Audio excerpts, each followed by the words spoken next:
Bonjour à tous. Aujourd'hui, surprise, on se retrouve au bord de la mer. Alors rassurez-vous, on va pas faire du longe-côte, mais on va aller marcher pas loin d'ici, sur le massif de la Clappe. Alors vous allez me dire, qu'est-ce que Randonnée Cévenol vient faire ici? Ici, on n'est pas au pied des Cévennes, on est au pied des Corbières. Et tout simplement parce que cette rando, elle vaut vraiment le déplacement. Et puis finalement, elle est plutôt facile d'accès puisque le point de départ de la rando il est situé seulement à quelques kilomètres de la sortie de l'autoroute. Et du coup, pour les habitants de la plaine et du littoral, c'est finalement assez rapide de venir ici. On est guère à plus d'une heure de route de Montpellier. Voilà, donc maintenant, on va se rendre tout à côté d'ici, au départ de la rando.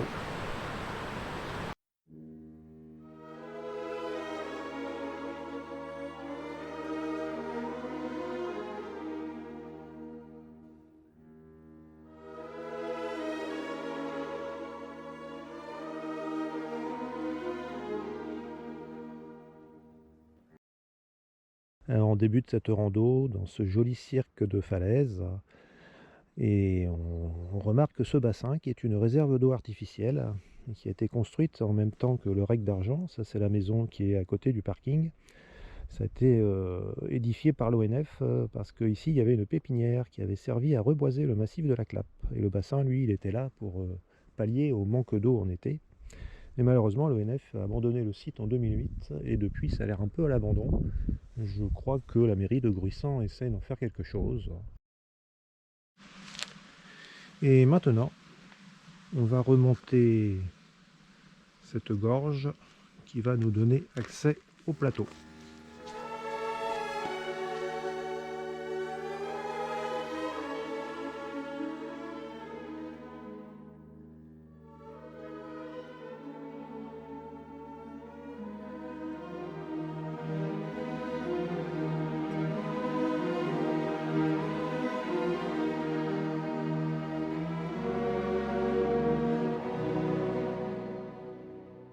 Alors on a traversé un bout de plateau et ici on arrive à un magnifique point de vue avec les étangs, la mer, les Pyrénées au fond. Et c'est l'occasion de dire deux mots sur la géologie du massif. Vous voyez, ce sont plusieurs plateaux délimités par des falaises et ce massif, géologiquement parlant, il appartient aux Corbières. Il faut savoir aussi que à l'époque des Romains, ici c'était une île.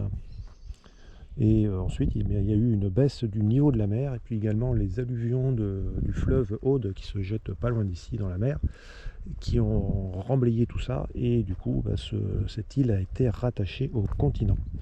Et maintenant, on va aller voir un très joli site de falaise, et pour ça, on va emprunter ce passage assez astucieux.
Alors on est remonté une deuxième fois sur le plateau et on peut admirer ici les vues vers l'ouest et on remarque les vignes en contrebas.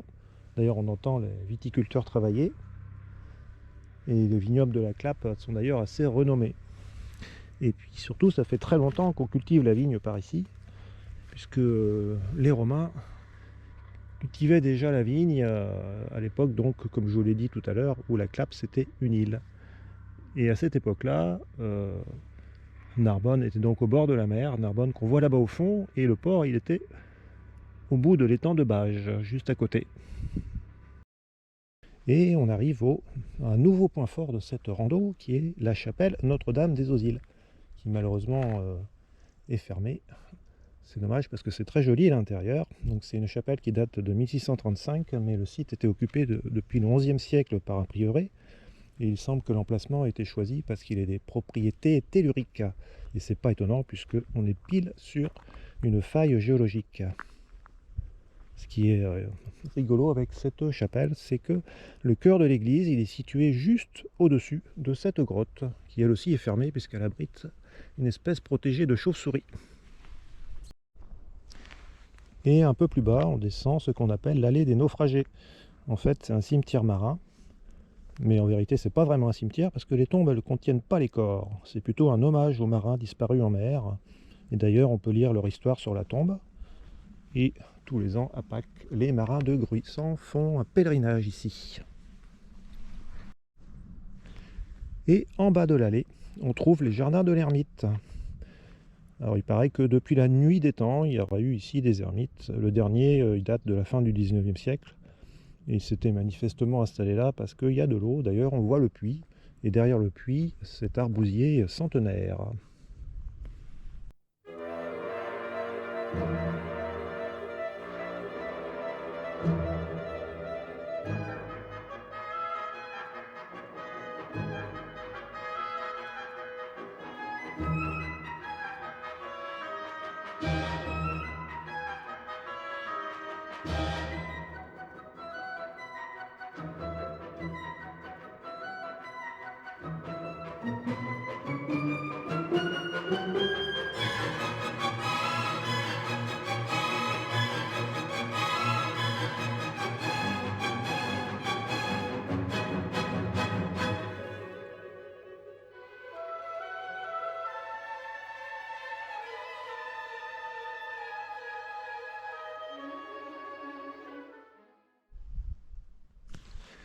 Et voilà, la rando se termine sur ce qui est sans doute le plus beau panorama du parcours.